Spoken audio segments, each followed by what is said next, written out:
அப்ப யோசிப்பேன், எதற்காக இத்தனை கட்சிகள் இருக்கு, எதற்காக இத்தனை ஜாதி சங்கம் இருக்கு, இவங்க யாரையுமே ஏன் படிக்க வைக்க மாட்டேங்கிறாங்க, எல்லாருடைய ரத்தத்தை உரியறதுக்கு மட்டும் தான் அவங்க இருக்காங்களான்னு அப்ப இருந்தே எனக்கு சிந்தனைகள் ஓட ஆரம்பிச்சு. பெத்த பிள்ளைங்களை கஷ்டப்பட்டு படிக்க வைக்கிறாங்க உங்களுக்கு ஓட்டு போட்ட ஜனங்க, அவங்களுடைய எதிர்காலத்தை பத்தி கவலைப்படாத நீங்க, அவங்களே எரிய விட்டு வேடிக்கை பார்க்கிற உங்க அரசியல் இன்னைக்கு இந்திய மக்களுக்கு தெரியாம இருக்கலாம். அது தெரிஞ்சு மாணவர்கள் பொங்கி இருந்தா நீங்க இந்தியாவில் இருக்க முடியாது.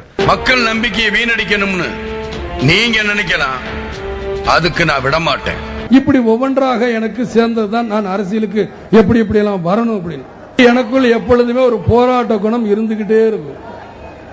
அதே மாதிரிதான் என்னுடைய சினிமாலையும் என்னுடைய ஒவ்வொரு பிறந்த நாள் விழாவை ஏழைகள் கொண்டாடும் விதமாக உதவிகள் வழங்குகின்ற விழாவை தான் நான் கொண்டாடிக்கிட்டு இருந்தேன். குழந்தைக்கு சரியான நேரத்தில் பணம் கொடுத்து உதவி பண்ணீங்க, அதுக்கு நன்றி சொல்லிட்டு குழந்தைக்கு ஆசீர்வாதம் வாங்கிட்டு போலான்னு வந்தேன். என்ன செட்டியார, என் ஆசீர்வாதம் என்னைக்கும் குழந்தைக்கு இருக்கும். வருஷா வருஷம் நான் படிக்கிறதுக்காக 25 லட்சம் ரூபாய் நான் செலவு பண்ணி கொடுத்துக்கிட்டு இருக்கிறேன். அன்பு காட்டுறதுல மனுஷன் காட்டாறு மாதிரி, எந்த அணை போட்டும் அந்த வெள்ளத்தை தடுக்க முடியாது. என்னுடைய ஒவ்வொரு பிறந்த நாளுக்கும் நான் என்னென்ன பண்றேன், 3 சக்கர சைக்கிள்கள் 100 தரேன், தையல் மிஷின் 100 தரேன், கார்களுக்கு நான் ஒரு 5 லட்சம் ரூபாய் கொடுத்தேன், அசாம் மாநிலத்துக்கு 1 லட்சம் ரூபாய் கொடுத்தேன், குஜராத் மாநிலம் 5 லட்சம், மகாராஷ்டிராவுக்கு 2 லட்சம் கொடுத்தேன், ஆந்திரா வெள்ளப்பெருக்குக்கு 2 லட்சம் ரூபாய் கொடுத்தேன்.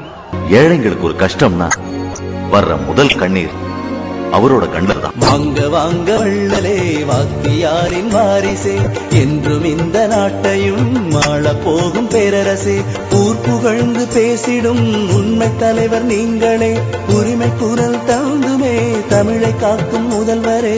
மனிதரிலே நீங்கள் மாணிக்கமே, வருக வருகவே எங்கள் புரட்சி கலைஞரே. மனிதரிலே நீங்கள் மாணிக்கமே, வருக வருகவே எங்கள் புரட்சி கலைஞரே. வாங்க வாங்க வள்ளலே வாத்தியாரின் வாரிசே, என்றும் இந்த நாட்டையும் ஆள போகும் பேரரசே. நான் கார்கிலுக்கும் குஜராத்துக்கும் மகாராஷ்டிரத்துக்கும் உதவி செய்யறேன்னா அது மனித நேயம். உங்க நேர்மை, சின்சியரிட்டி எல்லாமே எனக்கு தெரியும் சார். நீங்க எது செஞ்சாலும் அதுல நியாயம் இருக்கும். உங்களுக்கு நான் மட்டும் இல்ல சார், இந்த நாடே தலைவனுங்க கடமைப்பட்டிருக்கு. இந்த தலைவர்கள் மக்களுக்கு செஞ்சாங்களா? செய்யல. வெறுமன இவங்க சொந்த பந்தம், இவங்க பேரன் பேத்தி முப்பாட்டை முப்பாட்டை அவங்களுக்கு தேவையான மட்டும் தான் சேர்த்து வச்சிருக்காங்க. அரசாங்கம் தப்பு செய்தோ இல்ல அதிகாரிகள் நீங்க தப்பு செய்றீங்களோ, ஆனா இடையில இருக்கிற ஏழை ஜனங்க பாழாயிடக்கூடாது சார். உங்க 3வது தலைமுறை 4வது தலைமுறை பிள்ளைங்க வாழணுங்கிறதுக்காக இந்த தலைமுறை பிள்ளைகளை பட்டினி போட்டு சாகடிச்சிடாதீங்க சார்.